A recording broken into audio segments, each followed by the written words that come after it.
There it is. The infamous NARC.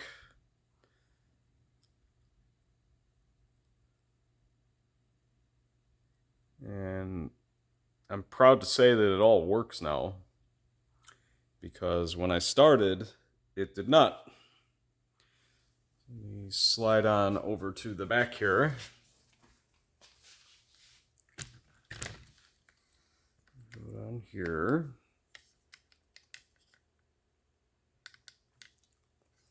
And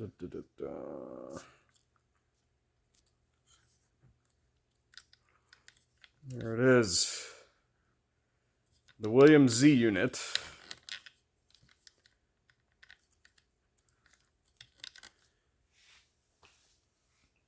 So, let me get in the frame here. For those that don't know, that board is the CPU board. That is the ROM board. That is the input board. And this is the sound board. So, Z unit it's pretty complex. But, pretty sophisticated piece of hardware, I must say.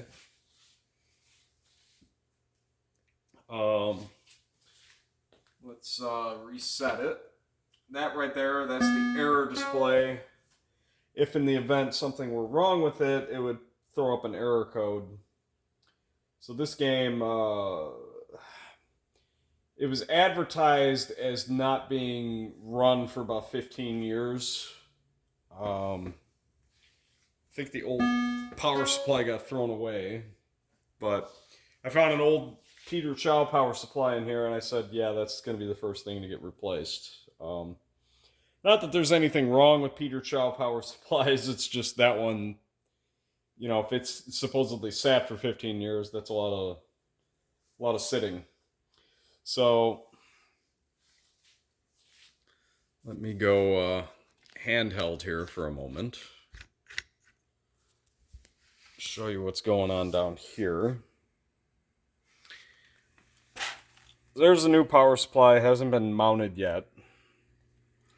As a matter of fact, it's these things haven't even been heat shrunk. So let's talk about NARC's power supply arrangement. So this game, it would have come with a big blocky power supply on the side there that only put out 5 volts. And the plus and minus 12 volts for the soundboard are actually generated by this thing. You can see there's a bridge rectifier there. Those yellow wires, that's for the lamps. It'd be coin door lamps, and this game had start button lamps. So let me delicately, no, he will not move out of the way. There's a reason for that. It's this little Gonbez board, which is a whole other subject. But, yeah, this was an old school game. The switchers only had 5 volts. Probably what I'm going to do is create a little header plug thing to go in here, and I will be able to adapt those voltages to here.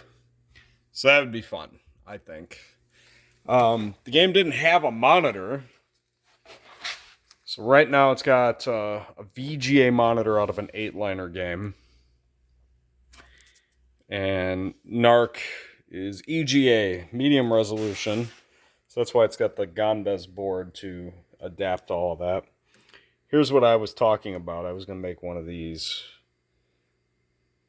So I just made this thing plug into the game's original plug. That way you don't have to cut any wires or anything like that. I have never set one of these up. There was a little bit of finesse required to get it to work. So there you can see the VGA plug. Like I said, it's a VGA monitor. NARC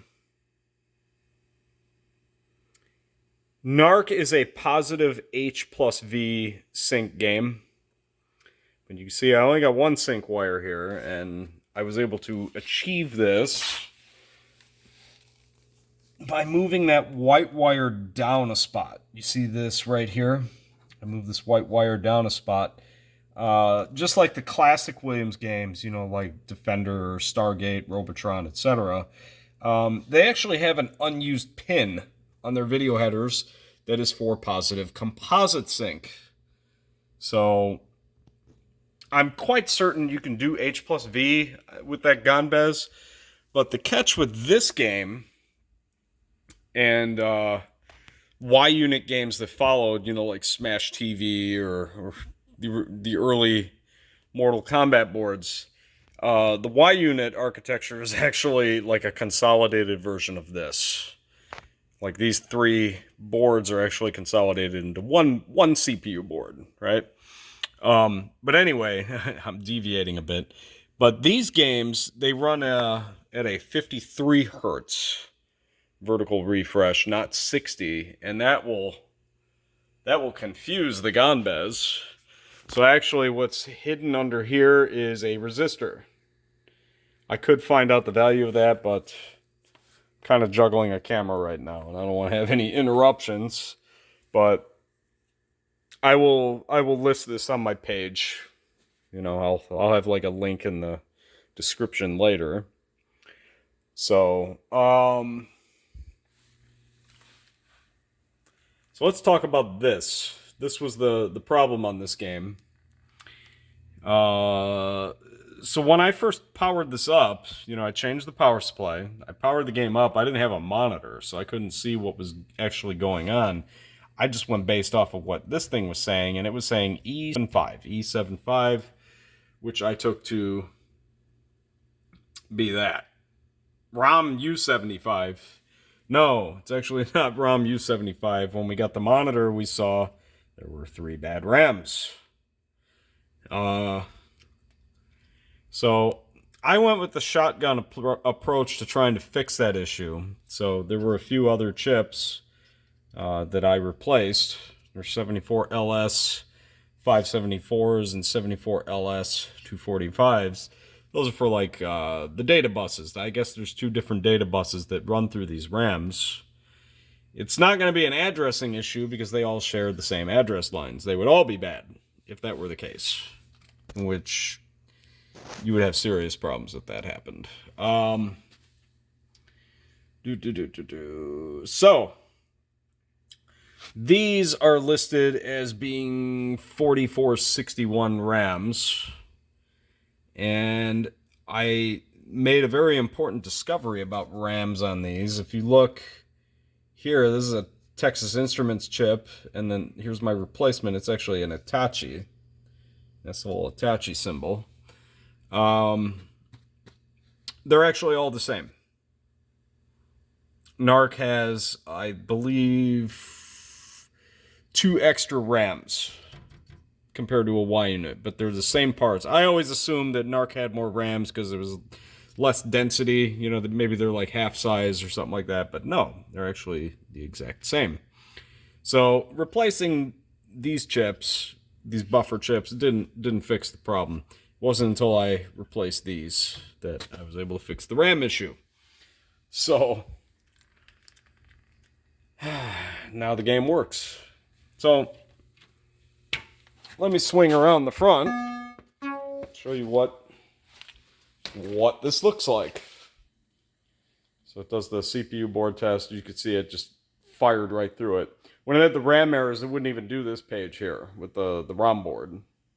There would be no ROM board test. So, in case you don't know, this switch right here is the test switch. Puts you in here. Let's see if I can do this. I got all the controls pulled out right now. There we go. So if in the event you have a CPU board error of some kind, you'll go to run the ROM board test and it won't even get that far. It won't even get that far. It'll just stop on the CPU board test. But since I have cleared all the errors, we are here. And that works. No ROM errors detected. That is a lot of ROMs. That's 64 ROMs in case you didn't know. So let's do the CPU board test.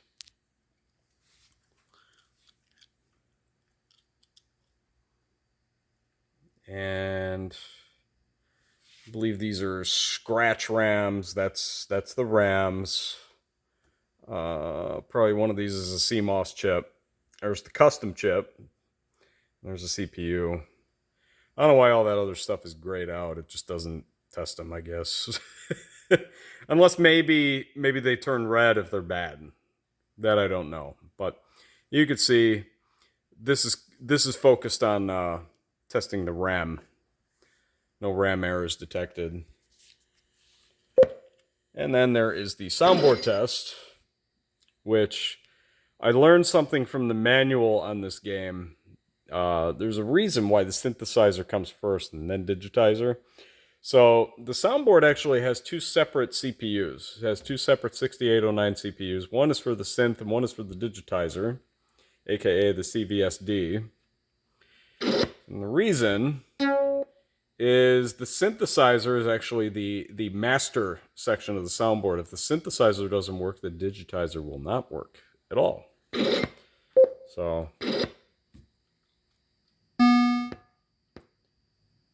I don't know why the synthesizer doesn't have this legend, because I'm quite certain it has all of these things too, but it does not. But you can play sounds here.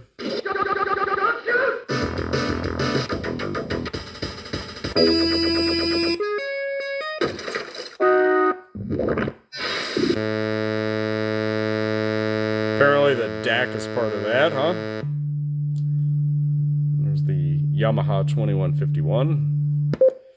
Let's go to play digitizer. So these are all the speech things. They use the CVSD chip. Oh no, the knife, man!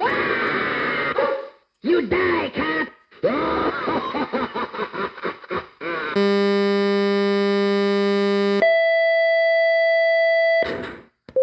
There's CVSD. I know what I'm talking about sometimes. There's your monitor patterns if you want to do the crosshatch. There was a lot of so with that Gonbest thing and this VGA monitor here, there was a lot involved in trying to balance the settings. So you have to do the horizontal position. You have to get it to a certain point on the monitor, and then you have to like do it at the Gonbest as well. It's a completely involved process.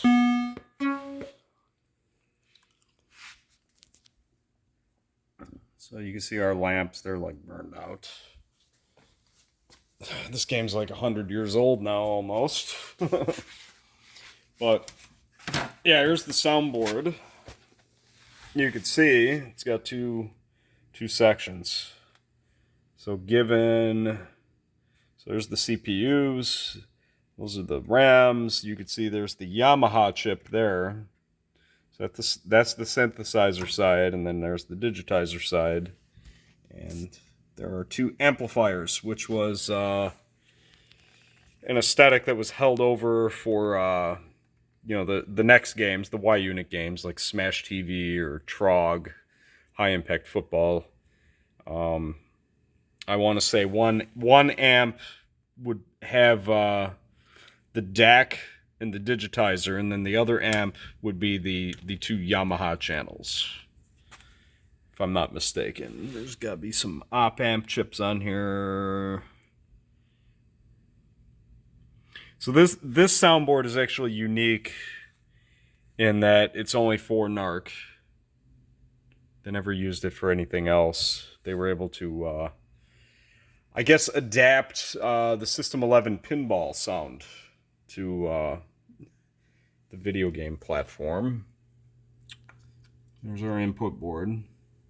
So I was told that the boards in this game were circulated with another one, but seemingly all of the serial numbers match. So that's kind of cool, huh? I don't really care so much about matching serials, but in this case, it's kind of cool. Here's the speakers. You got two speakers on either side, and then there's a tweeter in the middle. These are System 11 pinball parts, so you can get there was a NARC at my old job. The tweeter was bad, and the sound was like real screwed up sounding. And I got a replacement from Marco Specialties because they're pinball parts. There's the volume pot. So let's talk about this thing, the rectifier board. There are 3 fuses. One fuse should be, I think, plus 12. The other one should be minus 12. I could be wrong there. And then there's another one for the GIs, which is the lights.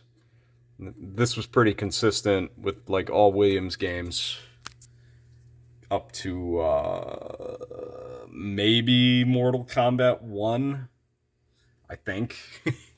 No, I think MK2 had it too. The games would have they would have it fused. That should be like a 1 amp fast blow fuse, if I'm not mistaken. When I first turned the game on, it had no sound. There was no amp pop or hiss or anything like that. And what I did was I just popped all the fuses and just plugged them back in. So that means that the ends of the fuses were corroded. Believe it or not, the bridge rectifier, the plus side, obviously goes to plus 12. That's for the amplifier. You can see the lights there. They say plus 12 and minus 12. Looks like that plus 12 LED is bad because obviously we hear sound. The minus side of the bridge rectifier is the ground. The minus 12 is achieved by that diode at the top there, that D1. So the plus 12 runs through that and it becomes minus 12 somehow. There's a NARC thread on KLOV, which is the premise behind why I'm creating this video. I want to kind of share it with everybody, if they need information on how the game works and stuff like that. One of the guys in there, the guy that created the thread, actually had 2 NARCs, and he said one of them had an obnoxious, like, buzzing sound, and I said it's probably something wrong with that rectifier board. And I analyzed the schematics, I broke it down how it all worked. I don't remember it offhand right now because it's kind of trivial to me. But they were actually missing that cap. That's the minus 12 filter cap. That big giant one is the plus 12. So I don't even know how their sound worked if it didn't have the filter cap, and I don't understand why that cap would be missing. I don't get that part. I don't remember what that switch does. The one that's facing down. It's like the coin vault switch. I don't know if the coin bucket is supposed to touch that or something like that, but it's a goofy aesthetic. And there's the coin door switch. I don't know if this game behaves like the classic Williams games where you can't change the settings if the door is closed. I don't know. So let's go around to the control panel here. Let's open this up. I got cleaning stuff everywhere here.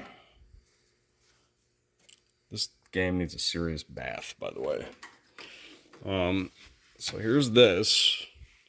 So you can see the, like, Robotron in later games, it had start button lamps.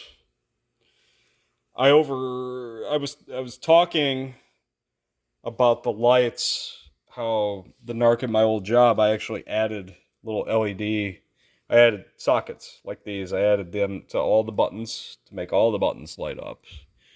And we talked about it, and they were like, dude, there's people that put fluorescent lights right there, and it illuminates all the buttons that way. But we're a long ways away from that point. So both of these chains were detached. I forgot that this game had 2 chains. You can see the screw there. That's where this one's supposed to hook up. Because it is a big hulking monstrosity of a control panel, all things considered. But yeah, I hooked the chain back up. It actually had a link broken. One of those links was broken. That's why it snapped off. But I didn't want to damage the hinge. I didn't want to do that. This joystick was actually rust welded. Let me demonstrate that.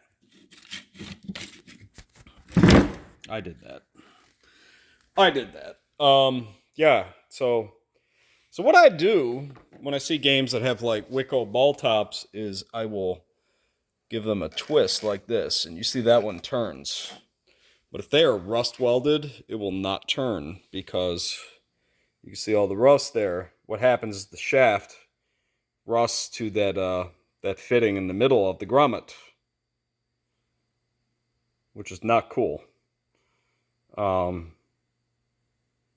I just thought about something. I used to like use a cutting wheel to cut these out. You could probably just cut that rubber to break it free. Well, this one, look at the floor here. There's fragments of the ball top. It just broke apart. I tried hammering this underneath, and let me tell you about that. What will happen is this will mushroom. This end here, if you hammer it, it will mushroom. Here, let's get rid of that.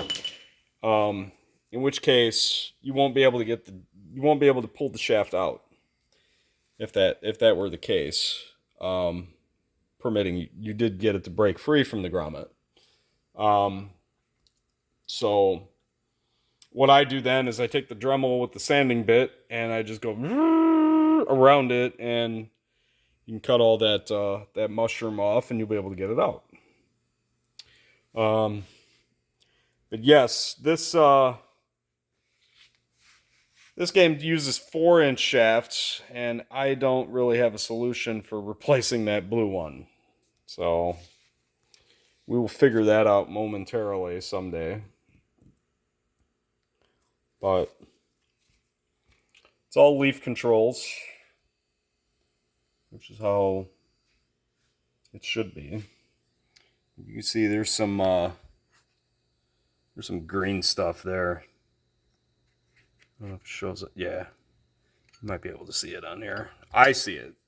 Yeah, there's some green stuff on there. So all these leaves will probably need to be cleaned.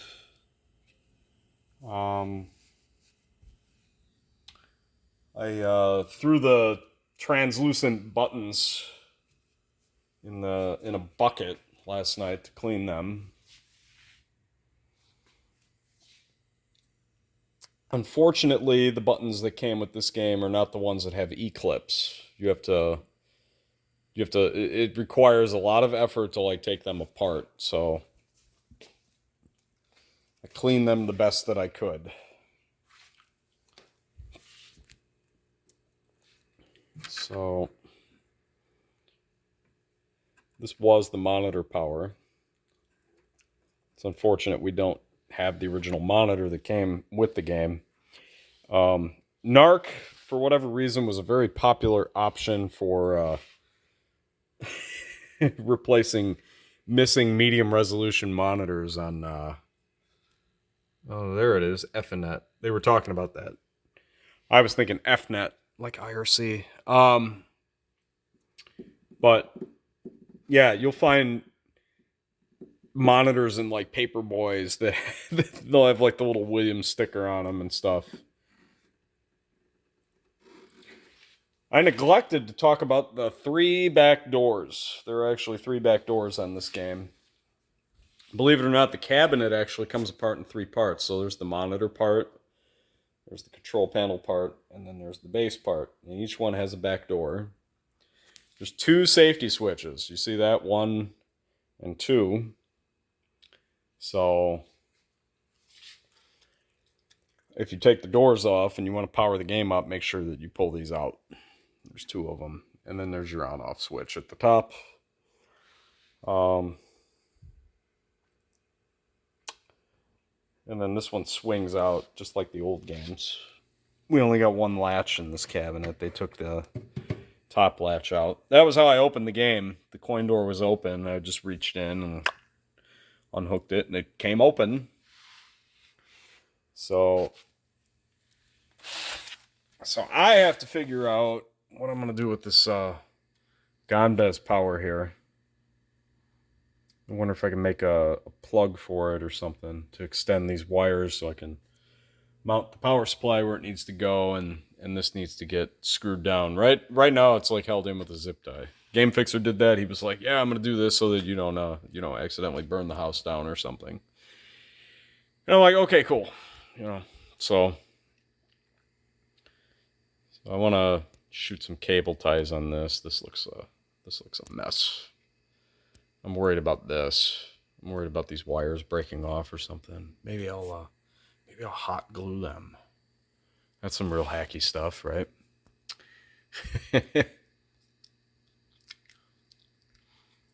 So let me look at the speaker arrangement here. I don't remember how this goes. So we got, so there are 4 wires coming in.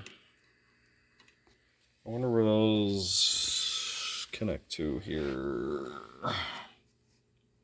So there's just 2 wires there. You can see there's all IDC plugs in this game.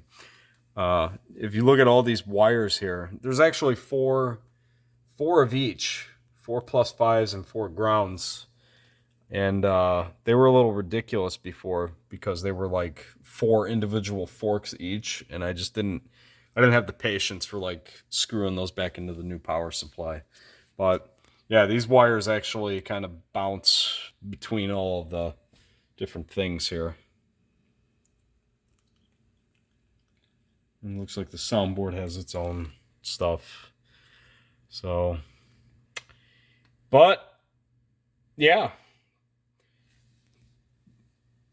I'm obligated to mention, because the NARC at my old job, all of these video ROMs, this cluster right here, that's the video ROMs, and the 4 over here are the program ROMs.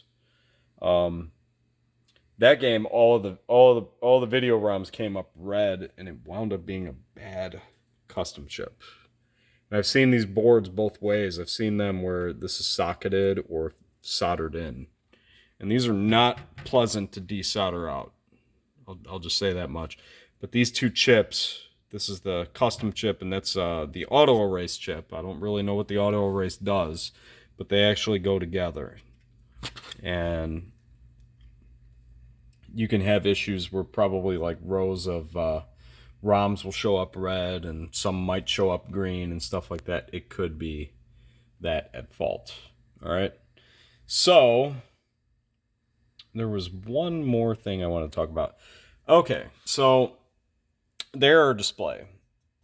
Williams games, the power on self-test, usually they stop at the first error that they detect, but this one said E75, E75, E43, E43. It did not mention it didn't mention RAM 73, just these 2. So I'm thinking, because these are 2 separate rows, it will show you the first one that's bad in this row and the first one that's bad in this row. And I'm guessing this is the test procedure. It goes like here to here and then down here to here. So usually the RAM tests, they got like a specific order. All right. And the ROMs, I don't really know like what the error code would be with those. I'll have to figure that out. I will be making a page for this. I intend on taking pictures and stuff. I intend on washing these because these things are kind of filthy. It's kind of filthy. I mean, look at that. NARC deserves better, but this cabinet is very rough, and I don't do the cosmetic stuff. I only do the electronic stuff. So somebody here is going to have a lot of fun with this one. Which, by the way, there's the bolt for the control panel box part. And those are the ones for the monitor box part. I wanted to buy one of these back in the day. I was thinking of sticking it in my car. I probably could have pulled that off. Probably could have done that. But I didn't, because the game didn't work and I didn't have my tools with me. So that's it. That is my 30-ish minute NARC walkthrough. I hope it's helpful to somebody. If you have any issues, you can ping me on either my website, www.arcaderepair.net, or my name is Mecca on KLOV. That's it. Good luck.